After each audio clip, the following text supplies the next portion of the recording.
Good evening. Welcome to our holy experience. I am Reverend Melissa McQueen-Simmons, and you all are in for a treat. Welcome, family. Welcome, friends, and welcome, holy grounders. This month and next month in September, we will have our quarterly theme of education. And we have the educators coming to teach us some things, talk about some things that we may want to know about. So come this quarter with your ears open, your heart open, and your mind open beyond measure. We have some guests that will be bringing in some nuggets and bringing in some things that we can carry with us into this world. We're going to start off with worship. I invite you to hear Kimberly Shante.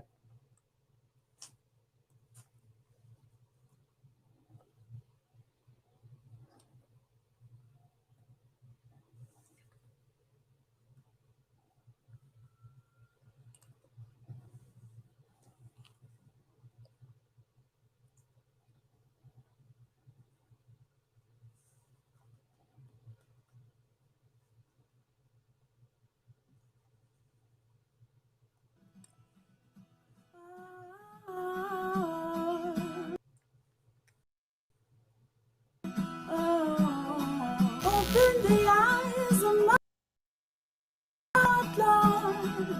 Open the eyes of my heart.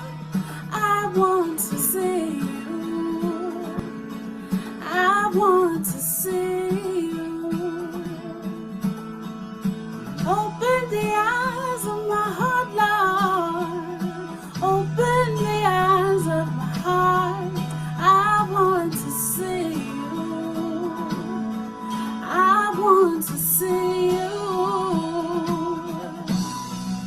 Open the eyes of my heart, Lord. Open the eyes of my heart. I want to see you. I want to see you. Open the eyes of my heart, Lord. Open the eyes of my heart. I want to see you. I want to see you.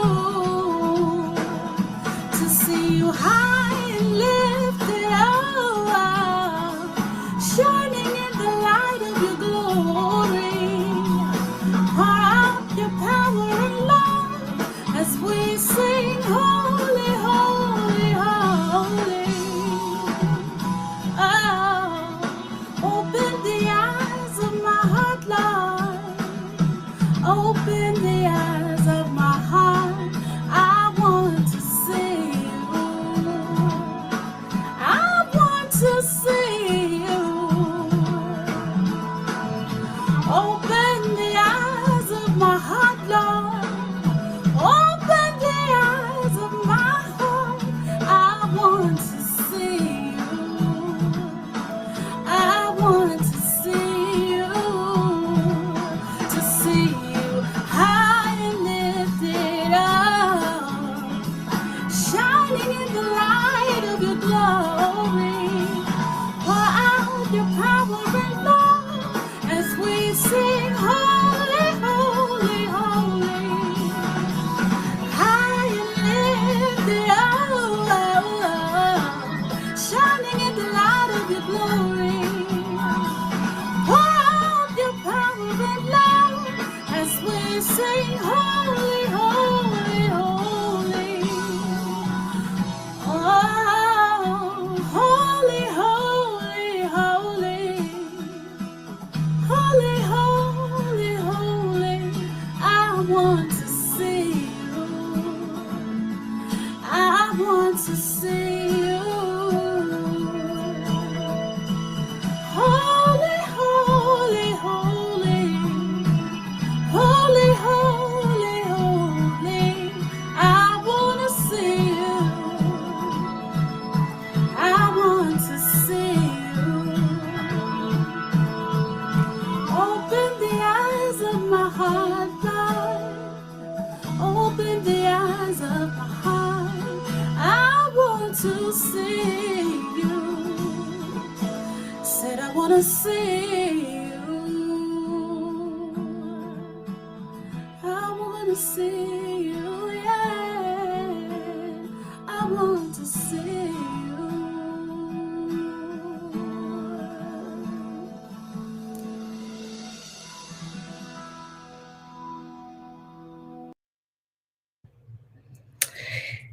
A beautiful selection from Kimberly Shante titled Open the Eyes of My Heart, Lord.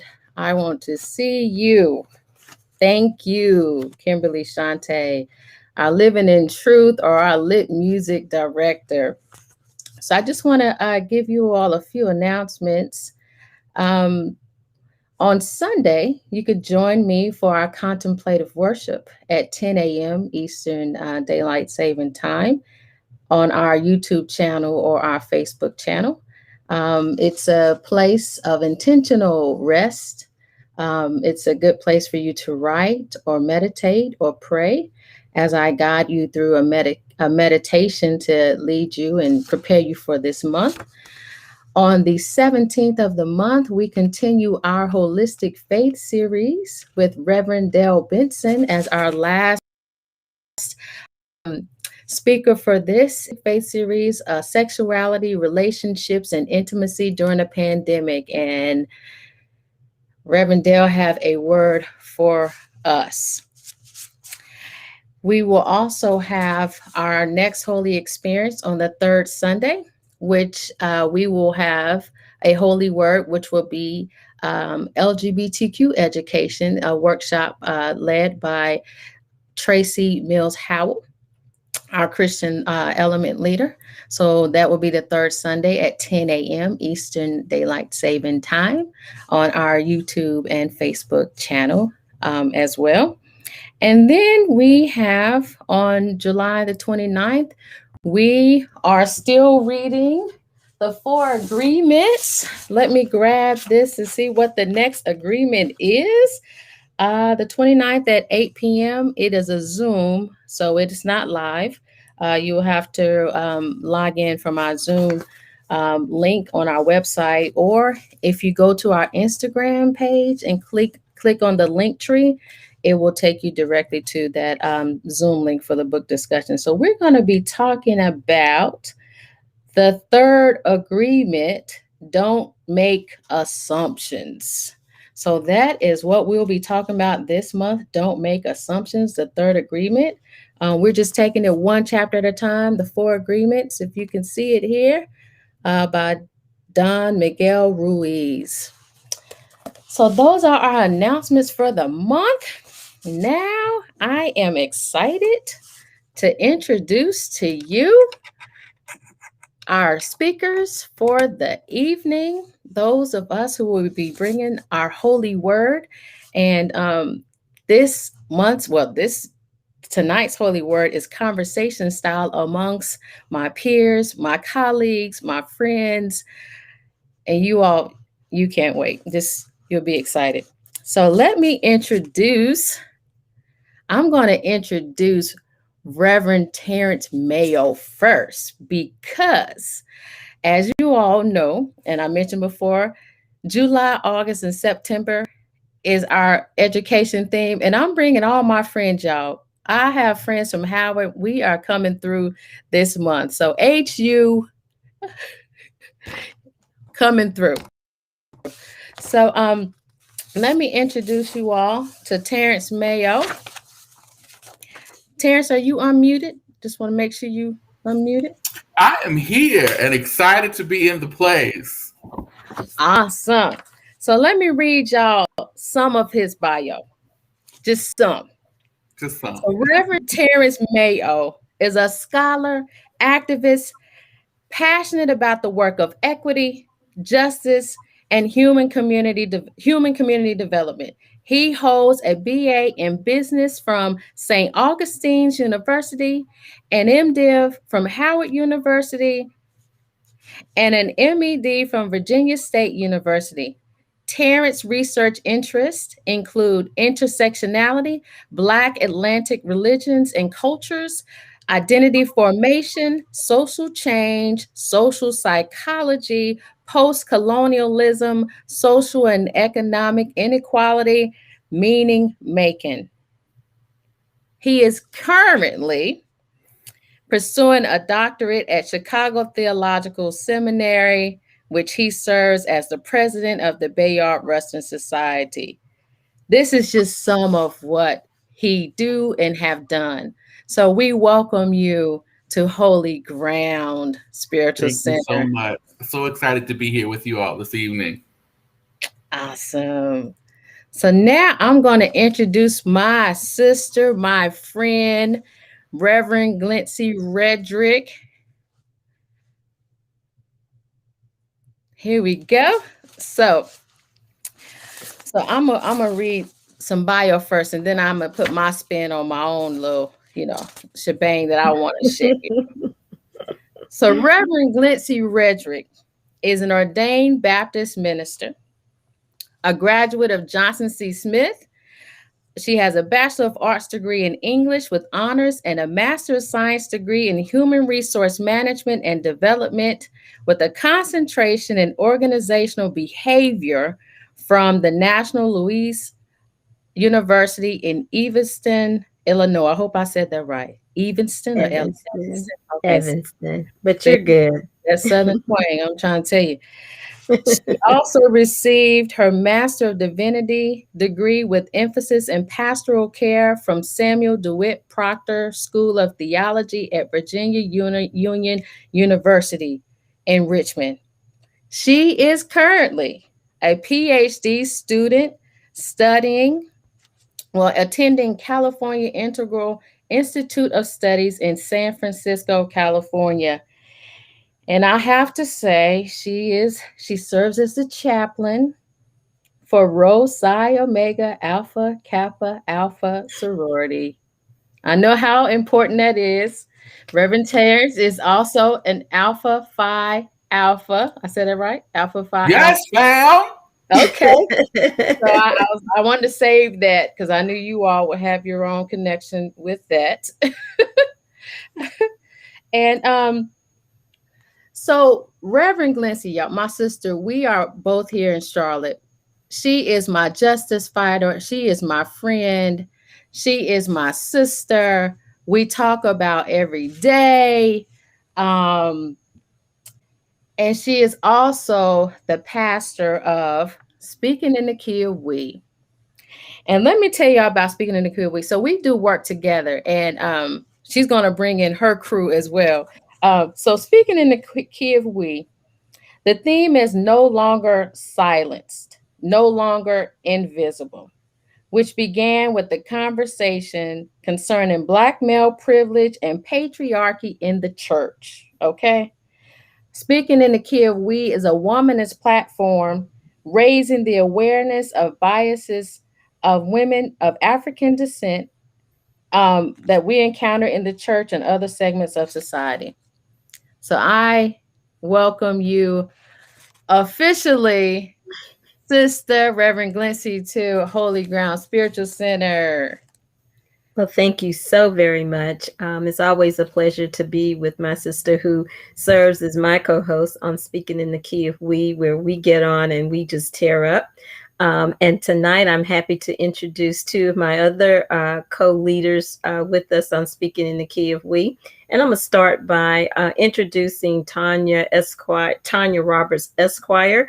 We added her to our platform as our legalese.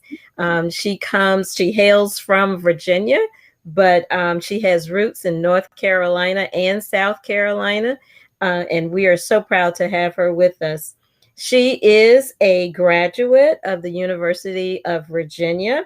Also, she hails from North Carolina Central University School of Law, where so she represents, HBCUs are in the house tonight.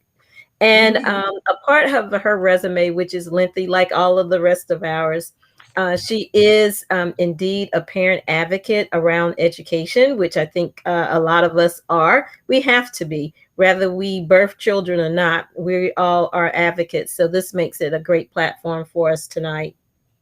She serves as vice president for Delta Sigma Theta. And, you know, we tease each other because she wears more pink and green than I do. That's okay. The world sees that you got on green now. But we met October 24th of 2020 doing the great work of John Lewis with the caravans, and we tore up the whole state of Georgia as she and I served as co-chairs for organizing all of the marches in Georgia, and we're still working. So welcome tonight, our legalese to Speaking in the Key of We, Tonja Roberts, Esquire. Thank Great you. to be here. Thank you for having me. Yeah. And next up, my friend, the recent Dr. Lafayette Jefferson is with us. Lafayette and I had a meeting of the minds as to where I first met him. I thought it was at a Samuel D. Whit Proctor conference, but guess what? He said no. It was via Messenger talking about social justice, looking for some assistance. And I said, hey, I can connect you. And so we've been connected since. We have been to Proctor conferences together. He is a graduate of the Samuel DeWitt Proctor School of Theology with his doctorates, Doctor of Ministry. And we welcome him with open arms as he is going to set us on fire as we talk about education tonight. Welcome to my other part of our team from Speaking in the Key of We, Dr. Lafayette Jefferson. Thank you. And thanks for having me. And I'm not going to be shorted. So Norfolk State University undergrad. D-Min, Rep. but also that MDiv at Virginia Union also. All right. Hey, HBCUs are here tonight. Yes, we are. So we're going to have another selection from Kimberly Shante, and we will be back to talk about some things, y'all.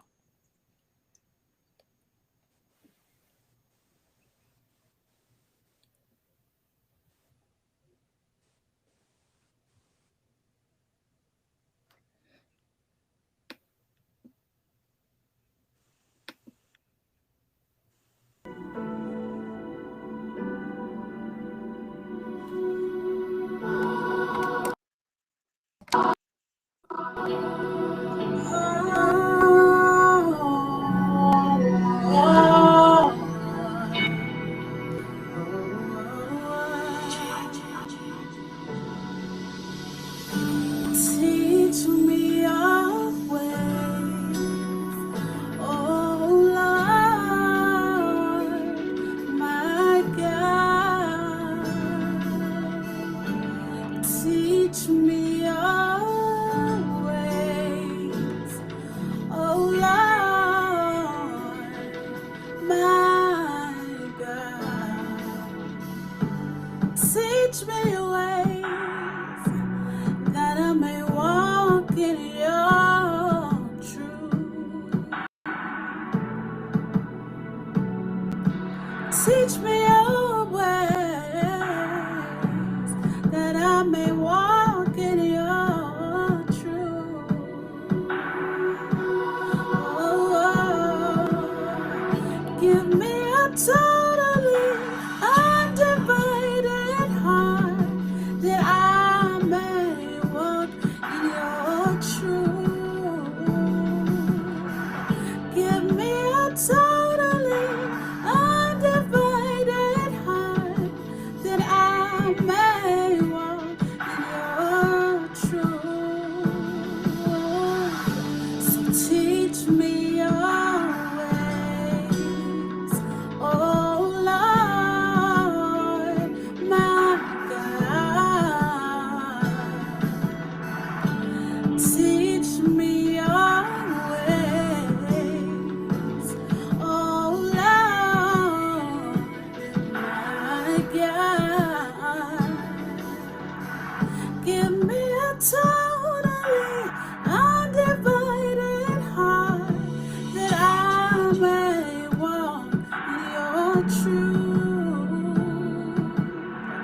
Give me a totally undivided heart that I may walk in your truth. Purify my heart, cleanse me, Lord, I pray. Remove from me all that is standing in the way. Purify my heart, cleanse me, Lord, I pray. Remove from me all that is standing in the way of your truth. Your truth, your truth, your truth. Teach me your truth. Teach me your truth. Teach me your ways, oh Lord.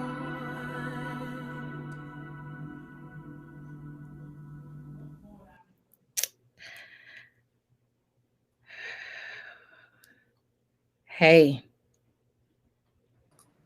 Hey. I'm looking for my sister. There we are. Hello. I hope that centered us to get ready to talk about some things. And I don't know. I think I just want to start off the block with this critical race theory. I think we just talk about it, get that out the way. And Holy Grounders, if you have questions tonight, just send your question in and our team leaders will send them to us because we want this conversation to be smooth and flow as best as it can. Okay, I see y'all. We have people repping the HBCU. Repping. So here we are. This is what I found. Can y'all hear me okay? Yeah. Perfect. On this website is www.headweek.org. That's where I got this information. It says, just what is critical race theory anyway? Critical race theory is an academic concept that is more than 40 years old. The core idea is that race is a social construct and that racism is not merely the product of individual bias or prejudice, but also something embedded in legal systems and policy. The basic tenets of critical race theory, or CRT, emerged out of a framework for legal analysis in the late 1970s and early 1980s. Created by legal scholars Derek Bell, Kimberly Crenshaw, and Richard Delgado, among others.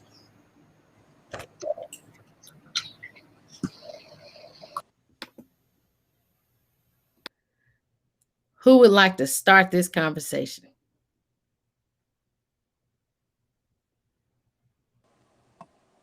I think since we're talking critical race theory. Oh, I'm sorry. Uh-oh. Well, I was going to say, since we're talking critical race theory, it only makes sense for our attorney to start off. Perfect. Attorney, you got the floor. Thank you very much. I wasn't able to hear what Dr. Lafayette said for some reason, but one of the questions that comes up is why is it such a pushback against it now? Just, it's been around for 40 years, and what is the issue with it all of a sudden? And I think what the evaluation has to be is that why are people uncomfortable with it? Why not? Why not just because we are calling it what it is? We have finally maybe dropped some scales from our eyes to see that this is in fact interwoven into all of our laws, our policies, as it relates to so many different aspects of our lives. Housing, for example, education, the way we interact and discipline children. The Ed Week piece that you mentioned talks about, how critical race theory is interwoven even in there, and how we approach and treat certain children differently from others, even though it's supposed to be is presented as being equitable when it's not. The outcome isn't. I also think the problem is the word with theory. Really, it's a practice. And, when we think about the word theory, you think about something that's abstract. I don't have an issue with it, but we're talking about those who do. But it's been here since enslavement. And to bring us to the forefront to actually address it, I think that's the problem. The problem is the uncovering of the truth, put it in your face, while we are experiencing it and have been experiencing over years. And as Tonja stated, it's in the fiber of everything United States. And so what the critical race theory has an opportunity to do within our school system is, one, bring the truth to what really is the truth, and not the truth that has been given to us, as they would say in seminary, that has been redacted. We want the real truth. So they don't want that to happen. What we have seen before the conversation around critical race theory be out there in front of us is the fact that, they want to augment slavery to indentured servants. Slavery never existed. And so with this push now, the world, for those who are not aware of the true history within this country, will recognize it. Two, I think it also gives us as a people an opportunity to hear the stories that many of our grandparents did not want to tell. They shield us from it as a way of protecting us. And I think, also not reliving the trauma that they experience. So in protecting us from it, and also protecting themselves from the harm, many of us are not aware of our very own history. So it gives us an opportunity, both people of African ascent and our European persons of ascent, to hear the truth and be able to heal the wounds. The country is not going to be reconciled to living holistically healthy until we clean the wound. And you can't clean the wound until you address the stench that's in it. So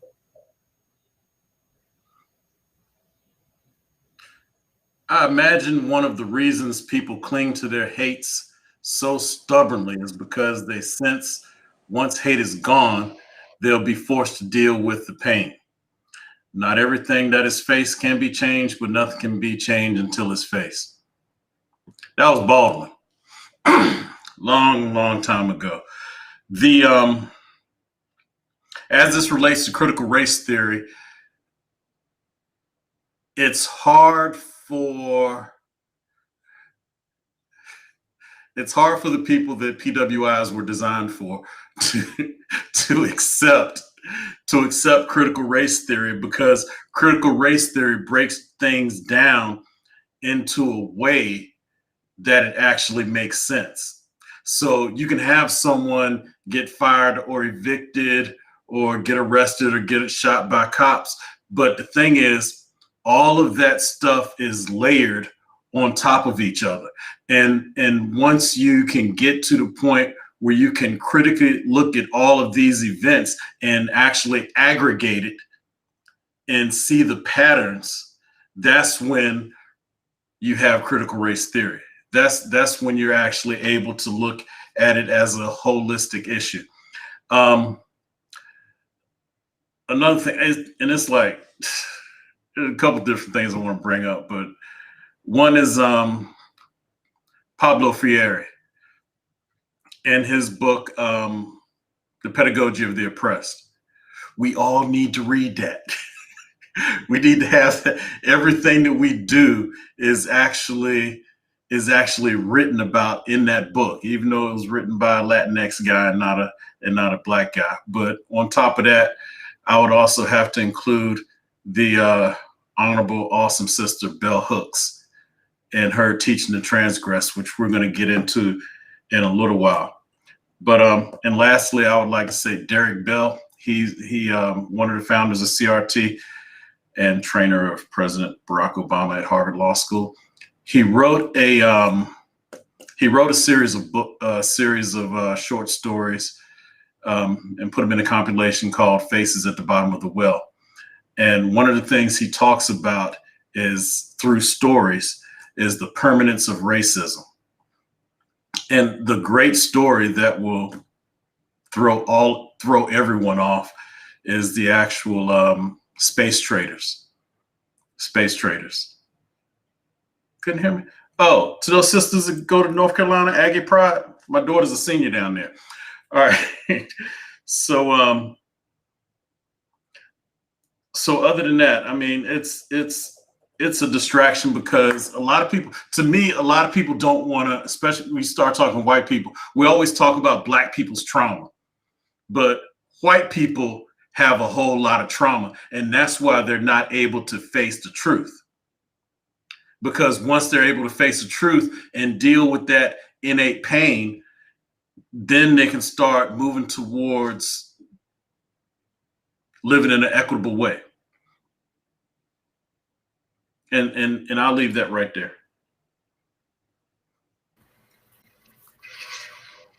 Yeah, to quickly add to that, I think,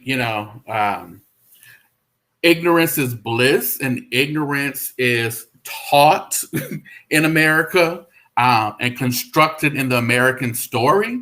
And so we live in this veil of ignorance in America that perpetrates us as quote unquote clean, as forgiving, as the peacemakers, as this sovereign nation called by God to do this great work of freedom in the world, when in truth and reality, we are literally the opposite of that when we look at ourselves in the world. And so I always start, from the beginning with me is, as a former K-12 teacher, before I got into higher ed, has worked myself from classroom to school administrator to state administrator.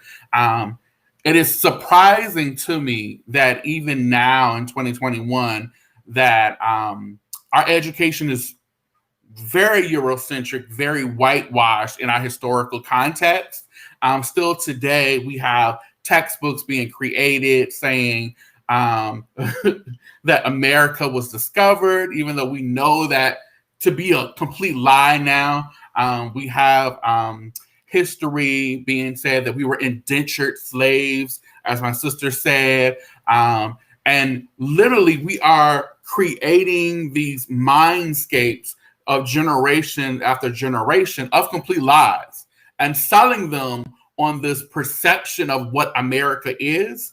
And so when that perception meets reality, it creates dissonance, right? And Du Bois talks about, dissonance completely and fully, and how that matriculates not in only Black people, but also in white people. So I laugh and scoff when I see white ignorant people being loud and incorrect about critical race theory, as though it's being taught in K-12.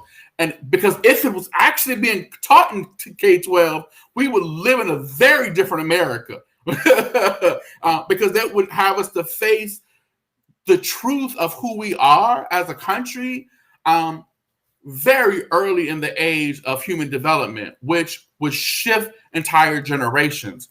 And so, unfortunately, as is American history, the ignorant are loud, get the most media attention, right?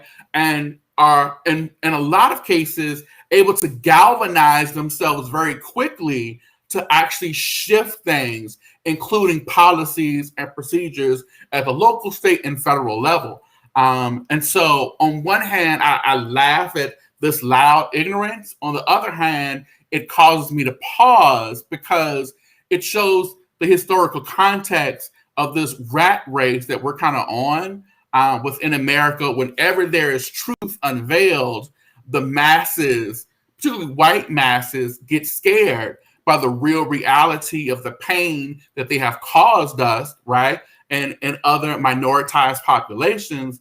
And as my brother said, they can't deal with that psychological damage. And so they regurgitate and go back to this bliss, this ignorant bliss, because it is safe. It makes them feel special. I think it was Baldwin that said, "What is the white man without whiteness?" Right? So who are you if you're not oppressing everyone else? And it makes them question those things, and it brings up those questions that they're not really willing to deal with. Thank you so much for that. I just want to jump in. Dr. Freddie Haynes had a segment on with some very noted scholars. But before he had them on, he had the president of, I think it's the Southern Baptist Convention. And if you saw that clip, I mean, it made you want to just holler, and not holler because you were having fun, right? To have him state that we need to just stay woke. And his idea of woke was that we need to step away from the critical race theory. Woke is getting back to business as usual, which is what they're doing now. And it was, it made you understand in a way that, as my brother just stated, this bliss, how in the world are you going to come on and talk about critical race theory is staying woke? Translation, keep it the way it is. That's the wokeness that he wants to speak to assassinate the character and the work of Black Lives Matter. Stay woke, they are a problem. So, and even to take stay woke, to use it, and then to lift himself up as a great advocate of Black folks. So when we think about, critical race theory, and we're having this conversation tonight, we know that it's very important that we continue to push the envelope for it. We have our states trying to eliminate or restrict, and even North Carolina is trying to restrict the education, but it was never taught the correct way. So their, as I put in the chat, their idea of critical race theory has been taught. If you listen to the Southern Baptist president in his Stay Woke, let's just keep it the way it is.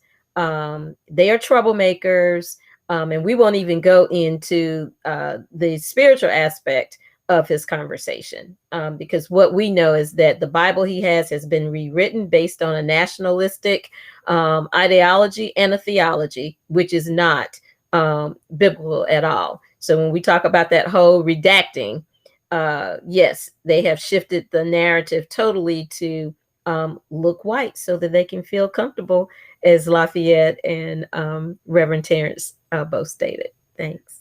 Thank you. Thank you all for these thoughts. Oh, Dr. Johnson want to step in? Step on in. Jefferson. Dr. Jefferson. All right. The one thing I think we're missing here that we're not talking about is the dynamic of power. The dynamic of power, because everything that we're doing as Black people, even giving props up to the big three from the HBCUs, and that's Kamala Harris, Stacey Abrams, and Lakeisha. What's her name? Lakeisha Branch Bottoms or something like that. All right, and it's a threat. It's the bottom line. It's a threat to everything they know. I don't think it's about them being happy and blissful. I think they're seeing that everything that they have that they've done to secure their places in this society and world is actually in peril. Is actually in peril because up comes a generation of people that's not going to stand for it. And so just understand the power dynamic in it, and that they are not going to willingly give up the position that they have. And right now we're flexing a lot of leverage that, and especially I got to give up the win of the year. Howard University flexing on UNC with that OG move. I was like, that is an OG move. It was. And then the Ta-Nehisi Coates with her. Unapologetically, and then took Coates right along. Mhm. Yeah, I was like, man, I shouldn't have turned down Howard when I had the chance. Ooh. But it's okay. It's okay. But it's okay. But yeah, it's recognizing our power and the power that we can have. They already recognize the potential power that we have more so than we do. Mhm. And it's Yeah. just like Attorney Roberts. It's like having someone that has all the leverage in the world and does not realize it. And it's like we can move on that. We can use that. All right. Thank you, Dr. Jefferson. So you all, we Can I have. jump in there for a quick You second? want I to just jump want in to say too? something. Yeah, I want to say Go something for it. to that power thing, because I believe deep down inside they know that we have power. There's no way that they can wake up every morning and see what we have built and we have created. That's why so much energy has been given to destroying the mind of a Black person. Hey. Okay. Because if we knew what they knew, we would not be having this conversation about what's the problem with critical race theory. It would be taught.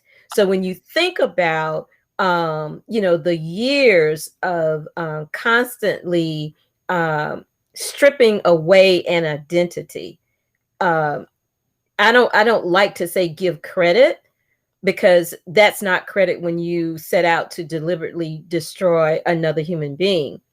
But their total fear is that we will recognize our power. That's why, yes, the Miseducation of the Negro by Carter G. Woodson, definitely. And that's something that, along with the critical race theory that, we're fighting so desperately to get back in our schools, we have to go beyond that and re-educate our children so that their souls come back, Yes. that they are able to recognize that, yes, you are gifted. So when you talk about that power thing, it's just like in the conversations that we talk about voting. We need to recognize that there is power in that. And the power that we want to recognize is going to help move forward to make sure that schools are teaching the truth. So yeah, they know what we have, but they have over years made sure we don't know what we have. I want Our to jump in lawyer is here really jumping quickly. in. Can I jump in? One of the things that we're doing in Virginia, I don't know if Dr. Lafayette mentioned it or not, and I apologize. I cannot hear anything that he's saying, and it's killing me because I know it's rich. I don't know what it is, what's going on. I can hear the other two guys. But in Virginia, of course, we recently passed a law that requires, administration, teachers, instructors, if you're going to get your certification, you have to have instruction in African American culture and history. It's required, and you're going to have that in place by 2022. And the Virginia Board of Education has until December of 2021 to put together what that's supposed to look like. But our governor last summer put together a special commission to look at African American history and culture within the educational system, and get recommendations from them to determine how we can get rid of these issues and biases that teachers bring to the table so that they can best teach African American children. And I just think that that's really a step, I guess, in the right direction. The next question will be how is that rolled out, or is that going to be another opportunity to water down things, to another opportunity to maybe miseducate?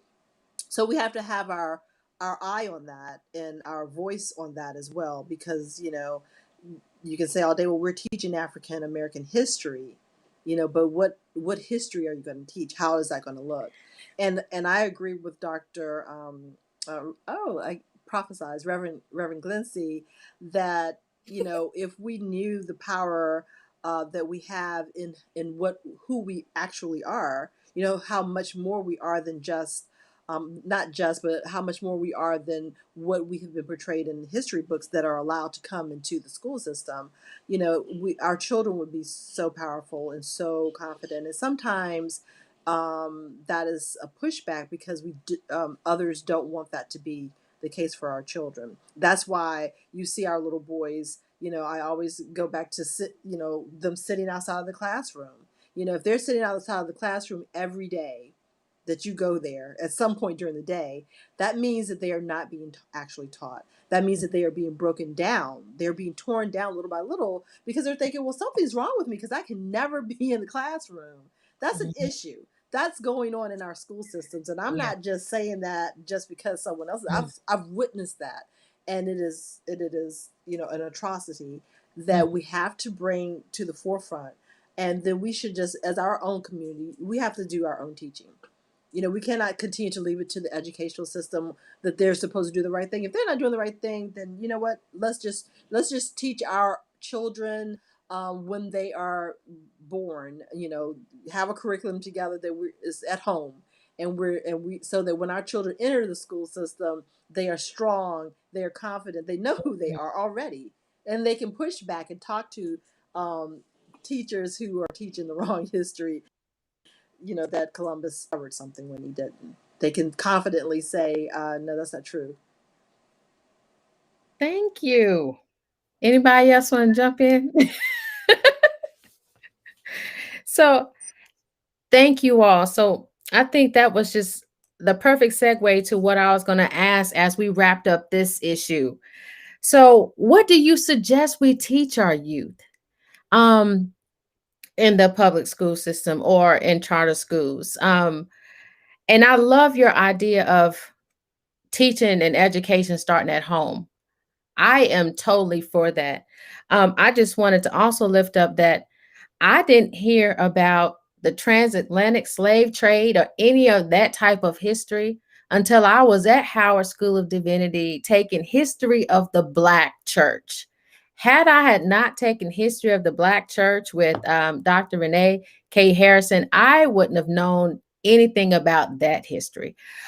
So do you all suggest we teach our youth or our young people that era of their history? Do you suggest we teach them how our ancestors were indoctrinated when it comes to religion? What do you suggest? Well, if I can jump in real quick, you said that you didn't get that information, get that education until you got to Howard. I come from a family of educators, and so I was indoctrinated about our history, if we want to use the word indoctrinated. So I knew, I knew our history. So it wasn't a secret. However, even in knowing the history, being taught the history, you still had that way to maneuver while you were in school, in terms of being able to challenge. But the one thing that was extremely grounded in all of us was our history. And so that's for my son, trust and believe he knew his history. And even in a private school setting, I offered to go in and teach our history. Because many of our children don't know it, still don't know it. They get the MLK, and I'm not even sure that they even know who Dr. Martin Luther King is now. right? I mean, because that was at least one of the names that you heard. You definitely didn't hear anything about Malcolm X. You didn't hear anything about women, Black women who contributed anything, you know, within our history. So I totally agree with Tonja that our education about who we are, whose we are, and what we have accomplished prior to where we are now, it's important that it comes from home. And if the family members don't know the history, then the next best place for that to happen is within our churches, our Black churches. When I lived in Chicago, I was a member of the Liberty Street Baptist Church, and every Sunday,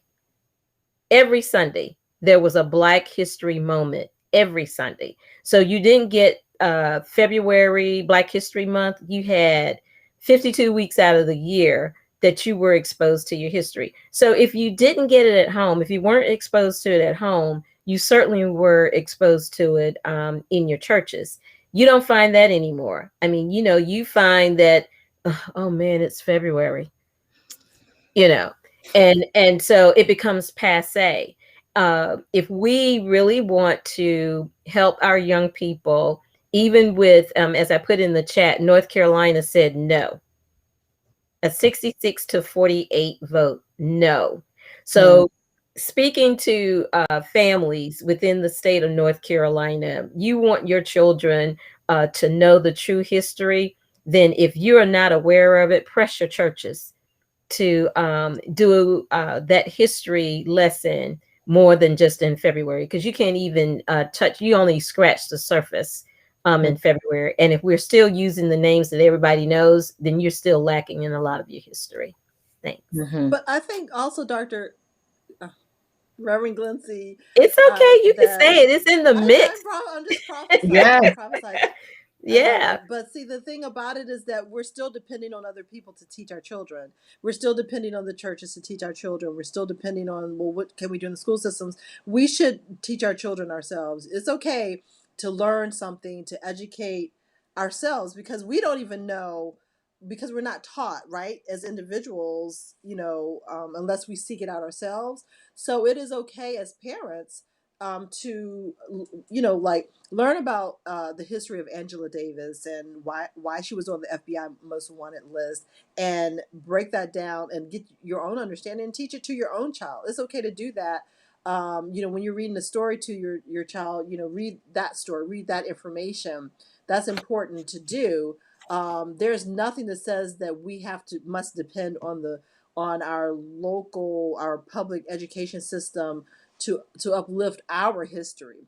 And I love what Dr. Jefferson put in the chat about the Black Panther Party.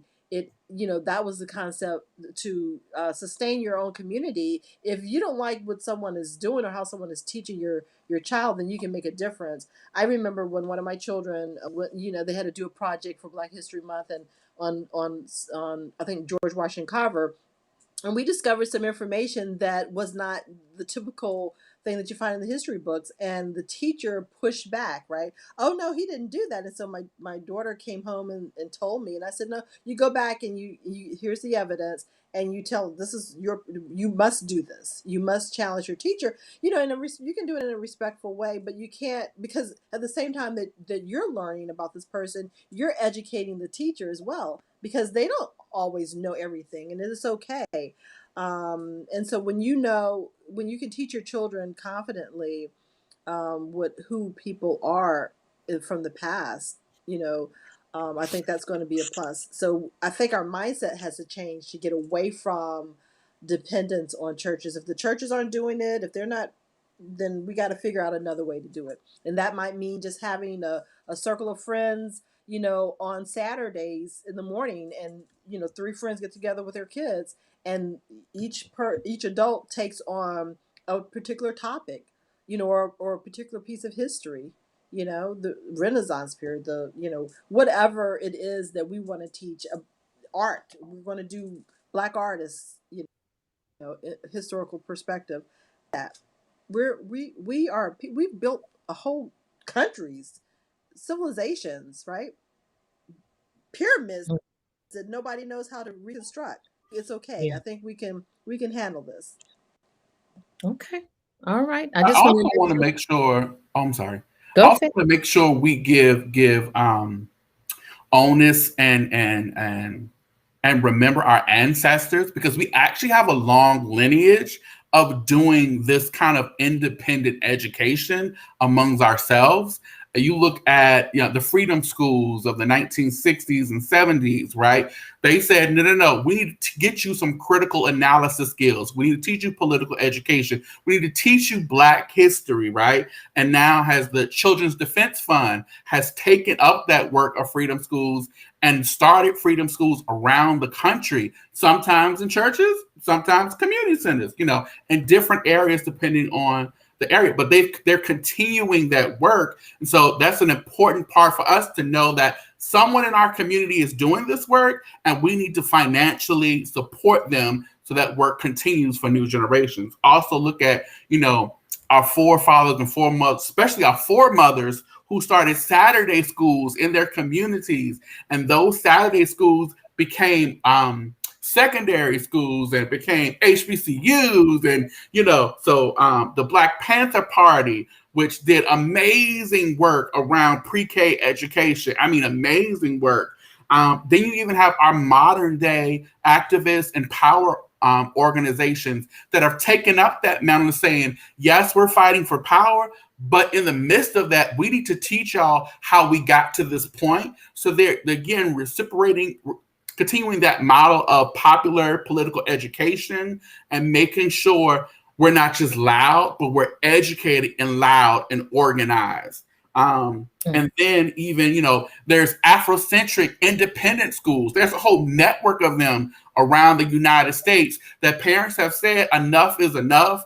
I'm tired of you whitewashing our kids. And they're finding those networks and getting students involved in it. And even my own experience, I had some wonderful Black teachers growing up in Richmond Public Schools in Virginia who just said, this is what they want me to teach y'all, but we're going to go a little bit deeper and go to Black perspective. And having Black mentors, of course, the men of Alpha Fraternity Incorporated, who put books in my hand, right? So even though my parents didn't know, they put books in my hand, like the Miseducation of the Negro, and said, you need to read this. And it's not required in your school, but you as a Black man need to read this.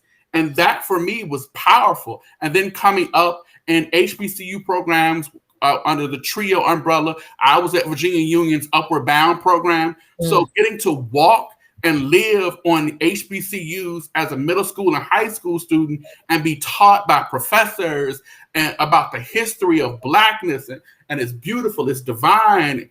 I mean, it shapes you in a very different way than this very whitewashed, melancholy education that they try to stuff down our throats. So I do want to lift up the amazing work our ancestors and our elders have done, are doing around taking up the mantle of educating. Amen. Go for it, Dr. Jefferson. I see you. Are you muted? There you go. Okay. There you go. Terrence, you from Richmond, Virginia? Southside all day, all day, all day. I'm Southside, bro. Come on, bro. I went to Franklin Military. Oh, I'm sorry. It's all about Huguenot. My brother went to Huguenot. Oh, we are right then. We are right. We are right. All right. Bell Hooks said, I will not bow down to someone else's whim or to someone else's ignorance. And so I'm all about that life. All right. What should we teach our kids? We should teach our kids how to organize, how to actually establish and maintain power within our communities. One of the things we did here in Petersburg with the NAACP and the YMCA, we just filled out some grant stuff. And the way we came to our decision as far as what we're going to do, which is hydroponics, is what do we really need as a city? What do our people need? And within the recent health assessment, well, the health assessments for the last 7 years, we've always had the largest food desert in the state of Virginia. Violence is not a stranger to some neighborhoods in Petersburg. Mm-hmm. And so we just took on those two. And with hydroponics, we think that, number one, that instead of going to school with a bag of chips and an orange soda, that kids will actually eat what they grow. And when they come to the understanding that they're actually feeding their families, they'll take it even that much more seriously. But also, this is providing STEM training, science, technology, engineering, and math outside of the school environment. And it's something that's going to be fun, and it's something that's inevitably going to help them develop better and perform better in schools. And lastly, if y'all grow anything, you also know that it takes a lot of patience. And so with patience comes emotional intelligence. And that's something else. And so that's how we think that we can influence the kids in the city. And side note, the great part about the civil rights movement to me is that it was self-funded. Mm. And that self-funded mean that you didn't have to answer to people giving you money other than the people that are involved in the movement. So we also have a clear agreement that if this grant does not happen the way we think it's going to happen, that it's still going to happen. Mm. That is still going to happen. And so, yeah, it's like our lovely attorney said, we need to take total charge. She can't hear me or she'd be smiling. But Dr. Lafayette says we need to take total charge. Huh? No, I was trying to say it so the lawyer could hear it, Tonja could hear. Okay. But no, it's we have to take total control. And yes, I realize as an organizer that community organizing and educating our kids is going to compete with everything else that we have going on in our lives.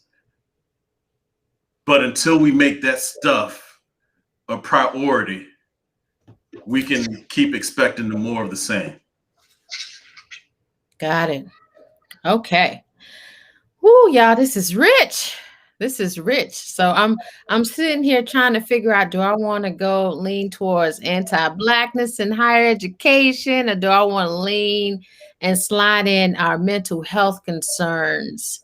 I think I'll just make a shift and talk about our mental health concerns, because at Holy Ground, we are all about a holistic faith of mind, body, and spirit. So I found an article that says, this was on thebestcolleges.com, mental health concerns. What are 5 common mental health challenges students face in college? I figured since we've been talking about our youth, let's talk about our next youth, our young adults. And it says the top 5 common mental health challenges that they face are depression, anxiety, suicide, eating disorders, and addiction. So as we think about those and reflect on those, do you think that could be part of the aftermath of their education? Do you think it's has everything to do with their community, their upbringings? And what do you think we can do as faith leaders, as lawyers, as educators to prepare our youth and our young adults as they're going back to college now, in person? during this pandemic, mindful that a lot of people have mental health issues that they didn't have before the pandemic because of the pandemic, and not just the pandemic of uh, COVID-19, but the pandemic of race, the race pandemic. So, what are your thoughts? What comes to mind? What suggestions? How do we lift up these issues? Share as you will. Well, first, I think that we want to be honest with ourselves that they exist. I think a lot of times we want to dismiss it and call it something other than it is. And as you so stated, Reverend Melissa, um, it probably existed before getting to school. And if it did not exist, then the pressures of being in college can certainly take a toll. Depending upon the age that you enter college, can also take a toll. If you, and your personality makeup could take a toll because it's a totally new environment. You're away from home. And I'm speaking primarily of the freshmen that sets foot on campus. It may be his or her first experience away from home.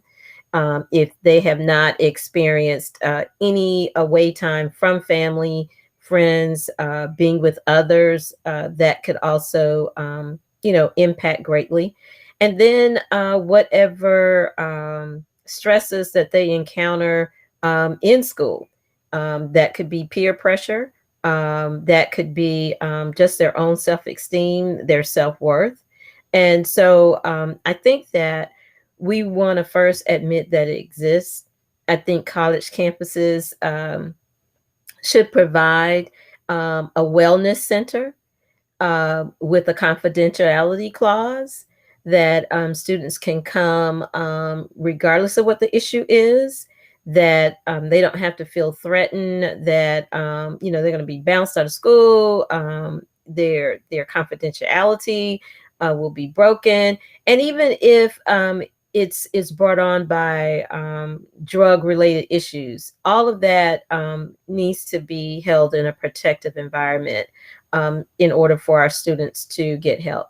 And then from our parents, people of African ascent, those of us sometimes don't want to admit, or we have a stigmatized understanding of mental illness. And so if we have that kind of mentality, then it's a challenge for our children to even say to us that there's a problem.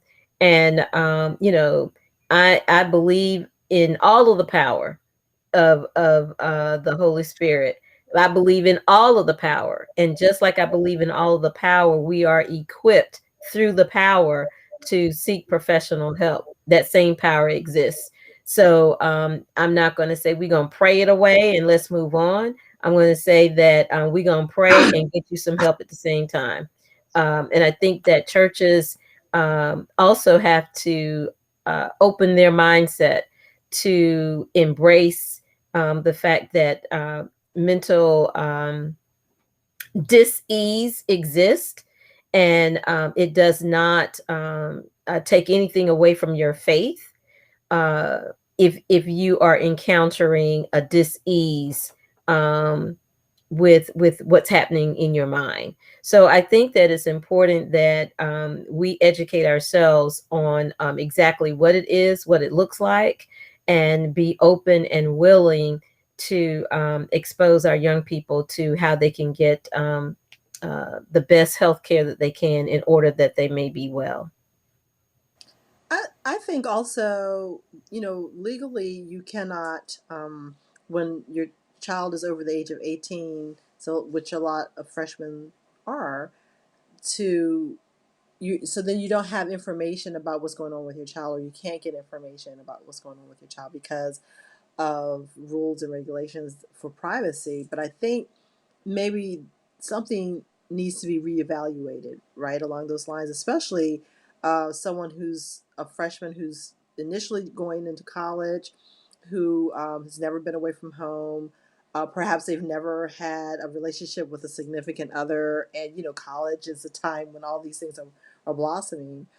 Um, but being able to have access to what's going on with them, and perhaps as parents you can help or be a partner in providing uh, some assistance or some support for your child when they're away, to deal with those mental health issues, to deal with those issues of, because a lot of kids, if they're coming from rural areas, they may have been like the top of their class.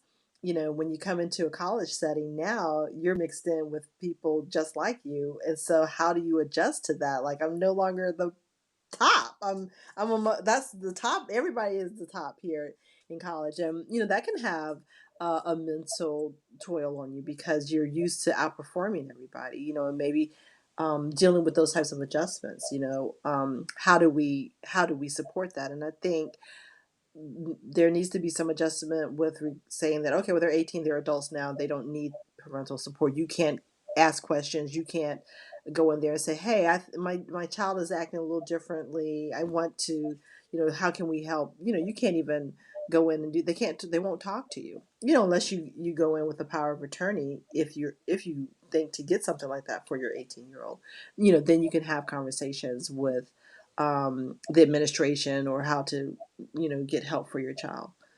But I think we need to reevaluate those regulations as it relates to these young adults going into college. They still need parental support. Okay. I can y'all hear me? Okay. All right. So I have a 21-year-old female that calls me daddy. So I got this on lock.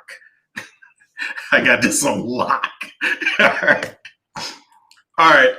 One of the things we have to realize, I want to make sure I didn't just gloss over it or forget to talk about it, is that right now the student debt in the United States is more than the actual debt for automobiles and houses. And with my kid, money and future money is a big deal. As far as the list that Reverend McQueen-Simmons, I've been through it. Eating, anxious, depression, living arrangements. And I had a talk with, I remember having a talk with my daughter, and she was telling me that she actually felt like she was alone in everything. And the reason she felt like that is because she was way smarter than me and her mom at 18 than we were at 18. So we were like, she got it. But I've since learned that's not the truth. And because of that, I make sure that I keep up with her. But more importantly, right, she has a boyfriend, which is cool. I like to do. I like to do. And talking to him, I found out that he didn't have a healthy relationship with his dad. And he told me he actually tries to model a lot of things that I do. And, whatever that means. And so what I told him and my daughter is that while they're in school, counseling services are included in your tuition. Establish a relationship at your school with a counselor, because I looked over all the therapists that they have in North Carolina A&T, and they are awesome. And I told them, you're not going to find people like this out in the real world once you graduate. But I also made sure to emphasize to them that if they don't deal with the issues that's within them now, it's going to come out, and it's going to put relationships at risk. It's going to put future job prospects and income at risk. It's going to place my grandkids at risk. And it amazed me, out of all the stuff I did for my daughter, finding out that she actually established a relationship and goes to the therapist I think that's like the bee's knees, to use a throwback term. And then to find out that her boyfriend did the same thing and he's talking to a therapist, it's like, that's what needs to happen. That's the good news. But just like you said, it's we can't base our taking our hands off of our kids based on where we were when we were kids. Mm-hmm. It's a whole nother world. Yeah. And let's be real, we need therapists. That's my God. Yeah. Yeah, we do. Yeah, we do. I was going to say one of the I'm sorry, Melissa, go ahead. No, you're good. You're good. You know, it wasn't until I got actually to Howard and one of my pastoral care professor said to the entire class, if you're in an MDiv program, you also need to be sitting with a licensed counselor. And literally that, I took that serious, as some others did, some others didn't. But I took that really serious and started that work, and it literally has been life-changing. Mm-hmm. Not only for me, but for my entire community, because in my walking in that, it's destigmatized that for my family. And so now I have siblings and cousins that are all starting therapy. They're like, oh my God, this is it. Like, but yeah, I think that's so important. I also work at a Big Ten university, and I can tell you as staff and a PhD student, this year was literally the hardest year on records for universities and colleges. We were not prepared for the mental health issues that arose this year. And it literally became a talk among all of the higher education professionals across the United States, because literally everyone was saying the same thing. We are not prepared to deal with this. And so much so, we started seeing throughout colleges and universities across the country, counseling departments that were either only had one or two people, knew from the gate, they started screaming, we are understaffed. We need resources. We need more people.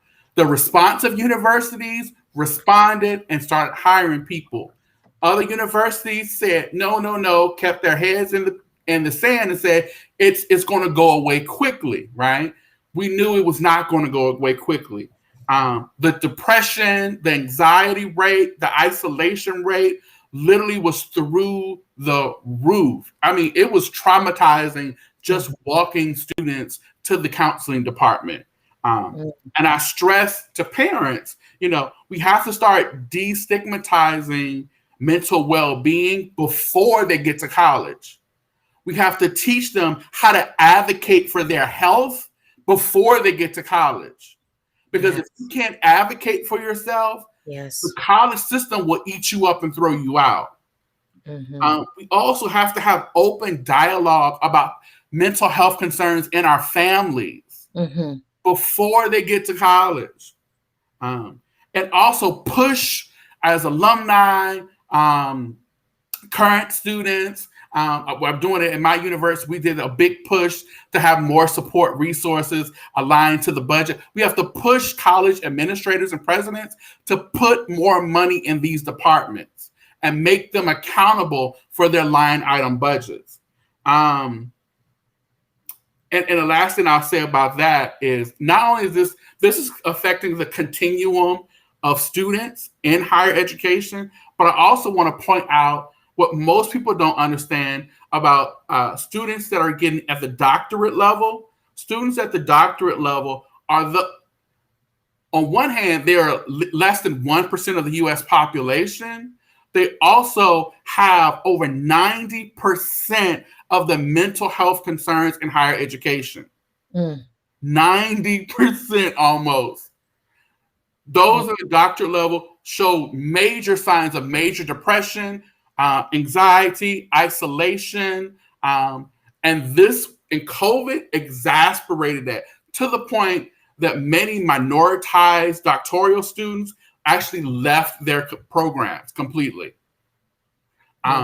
And as we know, we're missing so many minorities in those positions because they then become professors. And so it creates this pipeline, right, that has deficits that last for generations. So talking about this, holding presidents and academicians accountable, also supporting our Black and Brown students more holistically is super important to us as a community. Mm-hmm. Some good stuff, y'all. Good stuff. I'm just, I don't know. I'm mindful that there is also a space and opportunity for faith spaces to destigmatize this in their worship, in their programming, for their churches as well. You know, I'm grateful that we have a ministry here that is mindful about a holistic faith. And as most of us know, faith is embedded in our DNA. So, like we're teaching our kids at home and teaching our kids at churches, our education that we know that they need to know to be great in this world, it's going to be important that you start at home with helping them understand their emotions. Just starting basic. I have a 3-year-old. When she was 2, we pulled out this chart. It has these faces, and we're like, "This is sad. This is angry." Like, how are you feeling? What are you feeling? And Camden, even right now, as she's 3.5 now, whenever she's upset about something, even if it's something on YouTube, we will say, "Mommy, I'm sad." Why are you sad? Because I want this toy. Like, it starts at that level of teaching them what emotions look like so they can be able to express it and feel comfortable talking with their parents, in hopes that as they go to their school, they're able to express that to their teachers or their educators. So as you all can see, this is dear to my heart. And Holy Ground, we have a therapist on our team as well. So shout out to Tiffany Mills Howell. If you're watching, she's also an AKA, you all and your family, or Fram, however you all say that. So this whole experience has just been amazing. Dr. Jefferson, yes. Yeah, one thing that we forgot is actually essential to understanding what the college kids are going through. Yeah. They lived through a pandemic. Yeah. They lived through economic collapse. Yeah. But our kids in particular, and it didn't hit me till my daughter was actually like, that could have been you being killed by that cop. And so they're seeing and experiencing things in such a short, compressed period of time that that it's taken us over a lifetime to absorb. Especially with the killing of Black people. And I can tell you one of the as an organizer, I can tell you one of the byproducts of that is that there aren't enough therapists, and so a lot of the young organizers are self-medicating, and a lot of them are committing suicide, and that's just because they don't know how to deal with the stuff that they're seeing and going through. And whereas it may seem real sexy for a moment, they can't figure out what to do when it's quiet. And one of my I don't know if it's a criticism, but one of my wishes is that Black Lives Matter actually had a spiritual component, because the same thing would have happened in the civil rights movement and those other places, but we got together and shared that pain. We got together and shared that pain. We had systems to give it to the Lord, the same stuff that got us through day to day during the period of enslavement and Jim Crow and everything else we've been through. were the same systems that we relied on to actually deal with the day to day. And whereas the kids don't get it at this time, it's something that they need to learn so they can actually make this organizing and this activism something that they can sustain instead of burning out after 18 months. Yeah. So we know we need our educators to be able to operate in the fullness that they are able to as well. I see some of my colleagues on Facebook post.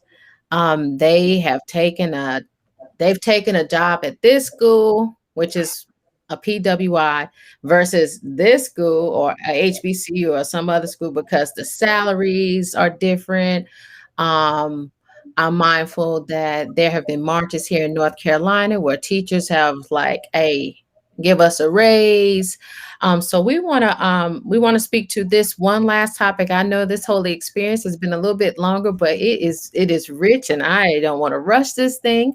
So we're going to talk about teacher pay, and then each of our guests will have their last word to share with whatever they want to share with the people, whether it's an affirmation, a prayer, or whatever, a topic that we didn't get to. So yeah, let's talk about this teacher pay. What's the deal? What y'all think? What's going on with this? What do we need? How can we support our teachers? All right, we need to in the public school system, for example, we are. Can you hear me? Go for it. Yeah. Oh, You and Dr. Jefferson started talking at the same time. You're good. Oh, I apologize. I can't hear my brother. I apologize. But I think that it is so important to recognize that we're asking teachers to wear a lot of different hats. We're asking them to be counselors. We're asking them to be, to focus on mental health of students and their emotional well-being. And we're asking them to track how they learn, but we're not matching with the pay. We're asking them to do so much and they get so little. And I think that we should revamp the teacher pay system so that teachers are creating good teachers are creating future lawyers and doctors and engineers and mechanics and people who can be positive contributors to the world, right? Because they're spending think about it, you're spending about 8 hours a day with your teacher or with teachers. And so if we're going to get quality teachers, then we got to pay them accordingly. I think it's important. I think that should be like a top priority. I think they should have not menial pay, but pay of at a higher level, at a more professional level. I think that they're really asked to do a lot with very little. So I think we definitely have to. I think all states should revisit that, especially in the public school setting. Okay, all I was going to say is that teachers are not babysitters. And so we need to stop paying them as babysitters and pay them as professionals.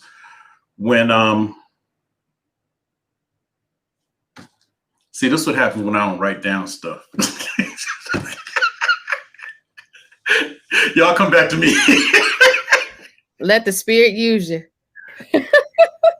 I know it was profound, Dr. Lafayette, because you always have profound thoughts. But say what? I said it was deep. I know it was deep. It was coming from you.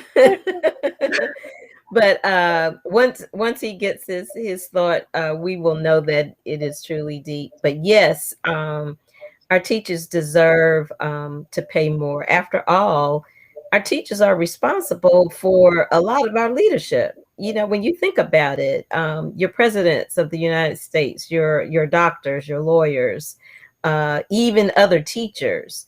And if we cannot see them as the value that they bring to the brighter outcomes that they see as a result of their work, then shame on our legislators, because we as parents see it, and we in the community see it.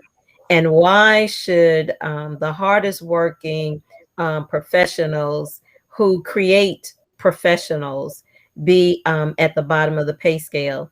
There was a quote, and I was trying to find it. I think a governor said it very well, and I'm going to see if I can find it.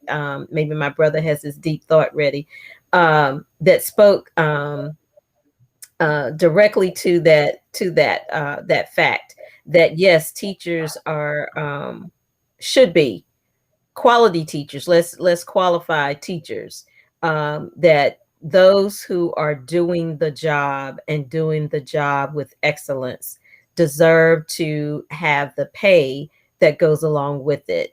When you are producing doctors, lawyers, other educators, whatever professional, wherever that person is in their walk of life, that teacher has touched their lives and put in them some good stuff. So yes, their salary should equal to the hard work that they give. Thanks. Okay, all I was gonna say, is that we actually need to look at how rich folk educate their kids.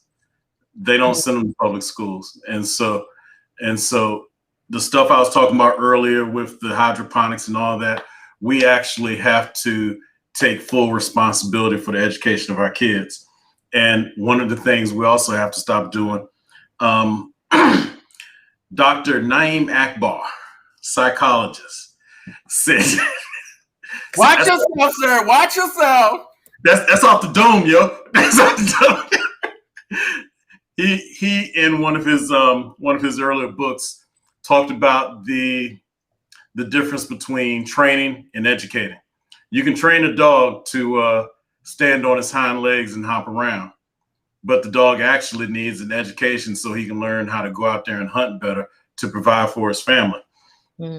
And so I actually think with the education system in the United States that we're in the job of training people, which is going to turn us into a permanent underclass. And so we need to move away from teaching people how to be compliant and obedient and actually start thinking for themselves and for their community. See, that wasn't that deep. True. Very quickly, I was just going to add, from the K-12 side, most teacher salaries are a mix of local, state funding. And I always tell everybody, when you're looking at public policy or organizational funding, follow the money. Where is the money going? Somebody's getting this money. And one of my big things is take police out of every school, and you will have more funds for teachers and mental health workers. It is a shame in 2021, you have one counselor per 5 to 10 schools. Who can they help when they have a caseload of over 700 students, right? When teachers have classrooms over 40 to 50 students. They cannot teach properly, right? So follow the money. Let's if you can't tell, I'm an abolitionist. So let's redistribute the money in ways that actually help our students and our communities and our teachers.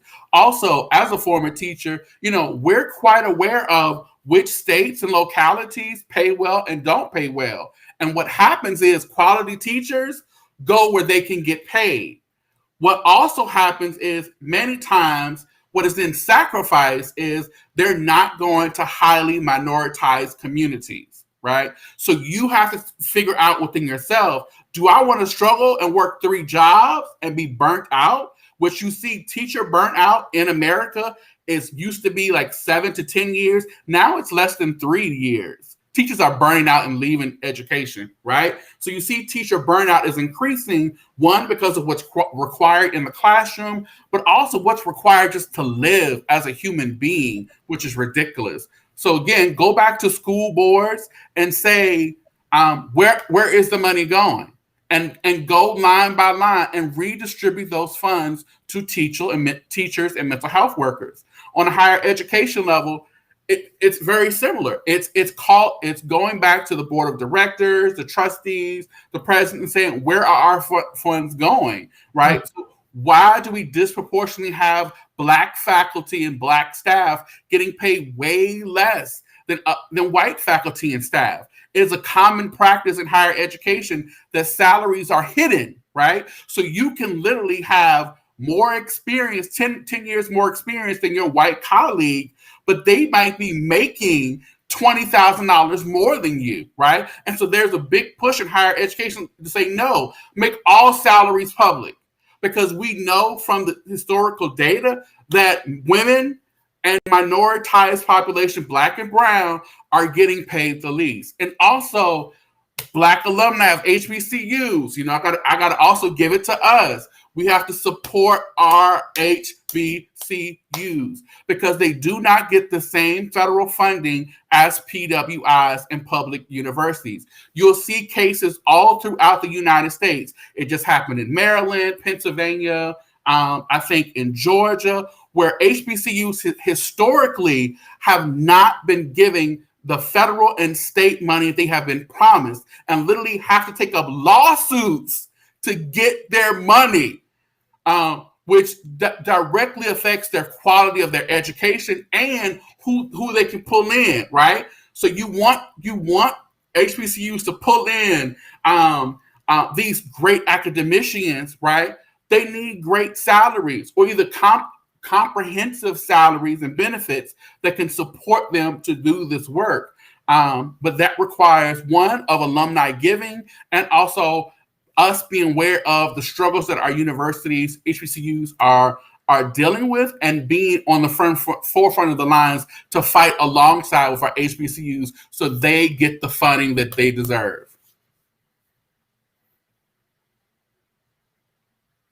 And pay us our money. Praise the Lord. Pay us. So can I just be sarcastic for a second? Wasn't it the former person that was in the White House that took credit for all of that good work he did for HBCUs? Well, we do know it was Alma Adams, right here from Charlotte, North Carolina, a soror that that initiated that bill. But I mean, I just thought that I would throw that in. We definitely understand the value of our teachers. I understand, as I said, I come from a family of teachers, so I know what it was like to live in a household with educators and still having to go out and, work another job in order to take care of the family. And that shouldn't be the case when, as I stated earlier, what teachers do. And while it is, I'll say it's a ministry, it's a calling, it's also deserving of a higher pay. Amen, y'all. This has been pretty cool. This has been One quick side note. I'm sorry. Also, we need to be fighting for national pre-K for all of our children. Yes. Yes. I got it. I'm for it. I'm for it. And just like Dr. Jefferson mentioned, that rich people, basically put their kids in other schools. Just like us with pre-K, we have to be intentional about finding a pre-K that is teaching our young people the things that they need. And what does that look like? It looks like us investing in certain pre-Ks. If we have to pay for a certain curriculum, I'll just put my business out there and say, yes, we are. We were intentional about finding a STEAM curriculum for Camden.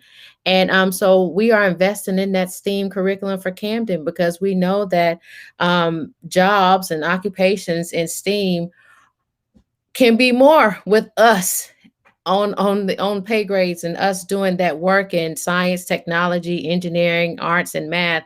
So yeah, you're right. We have to invest, but at the same time, if we're not getting paid like we like other people are, then yes, it takes a toll on you.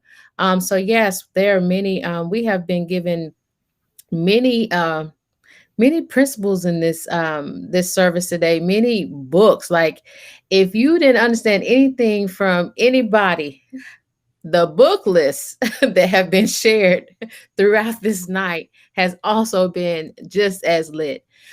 So I don't see any questions right now. So what we're going to do is each guest will have their time and space to share whatever they would like as they exit. And then I'm going to pray us out as well. And we look forward to seeing our Holy Grounders on Sunday. So who would like to go first?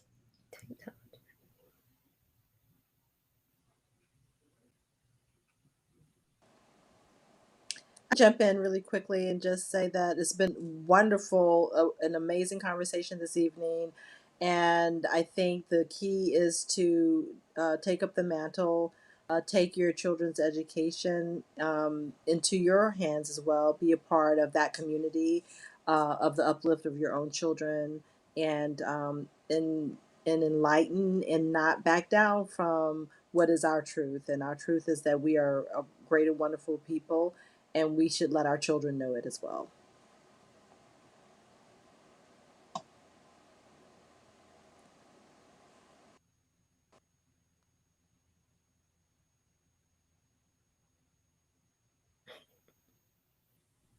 And as they share, they will leave us, but I know this will not be the last time. Well, I want to say thank you so much for having this very much needed conversation tonight.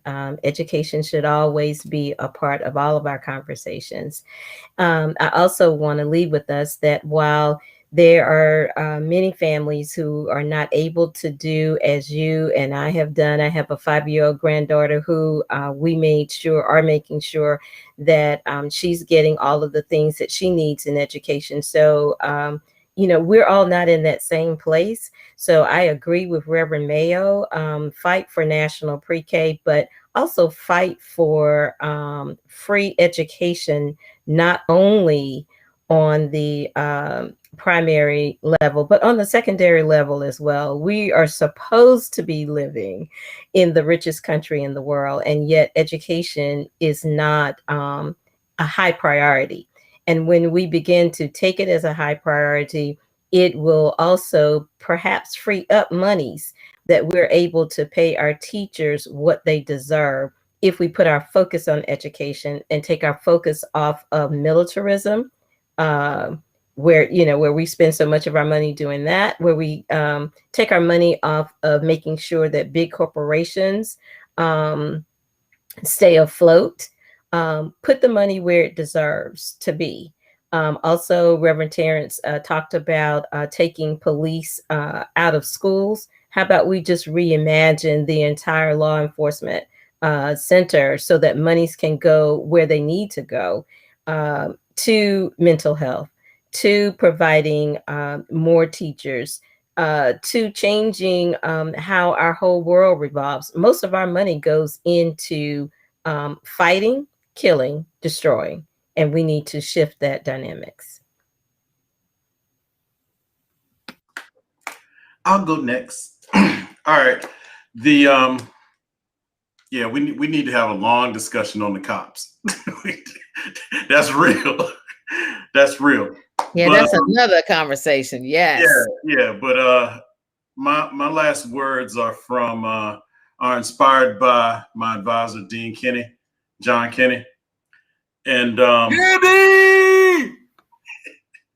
It's off the dome, yo. As we realize and recognize our divinity, we should always expect pushback. And we got to realize that pushback will occur anytime we face those with demonic purposes. And so my last word is for them to go ahead and bring it. Thanks for having me. It's been fun. I friended you on Facebook, brother. Go ahead and have a blessed night, and I'll see y'all later. Thank you. As always, I always appreciate being in good community, and this was good community and good fertile ground. So thank you for the invitation to be here. Let's keep the conversation going. You can follow me on social media at abolitionist06, and I would just leave us with we've done it, we're doing it, and we can continue to doing it because it's in us. Our ancestors have paved the way, even though through massacres, through lands being stolen from us, through reparations being claimed and never given. Let us continue the fight for freedom and liberation for all of us, because we deserve it, and we're owed it. Amen. Thank you. Everyone, we've had a late night. I guess it's kind of like a revival. I just want to thank you all for joining us. I want to personally thank my preachers for the night that offered a holy word on education as a justice issue, Reverend Glencie Rhedrick, Reverend Terence Mayo, Tonja Roberts, Esquire, and Dr. Lafayette Jefferson. Thank you all. I appreciate your time, your wisdom, everything coming off the dome, as he mentioned. I appreciated the love and the affirmation and support for our people as we think about the future of our youth and our young folk and ourselves in higher education. And I'm just going to end us with a prayer and show a couple of slides so we can be up to par with our next event. So let us pray. Eternal One, we are just grateful for this time, this space, this energy. Holy Spirit, we are grateful for your presence. As we are mindful that everything we do should reflect love, justice, compassion, empathy, peace, wholeness of mind, body, and spirit. Today, I want to especially pray for our teachers. We give thanks to all of you all who have taken the time to invest in the minds of others. We are grateful for that. We are grateful that you have taken this call, this purpose, this job, this vocation, as you will, to serve and instruct the next generation of this land. Eternal One, we thank you for them right now. Continue to fill their hearts, our hearts, with courage by your mighty spirit, even when times are tough, even when times are uncertain, even when culture and socioeconomic status, even when our relationship status, even when everything goes against who we're trying to be and other people are trying to defend us and fight against those things. Let us not grow weary when the challenge arises, so we as teachers can show up in our full authentic self, no matter who we are, no matter who we love, no matter how we express ourselves. God, continue to fill us with wisdom so that we may be able to make good judgment when guiding and helping others. Fill us with your peace so that when stress and anxiety comes, it will not overwhelm them. Fill us with your joy so that the passion that we have in our hearts and our minds and our spirits for any particular subject, any particular thing may become infectious, and we share that passion with others. And we ask all these things in your wonderful name, we pray. Amen. Amen. I hope you are able to join me on Sunday for our contemplative worship.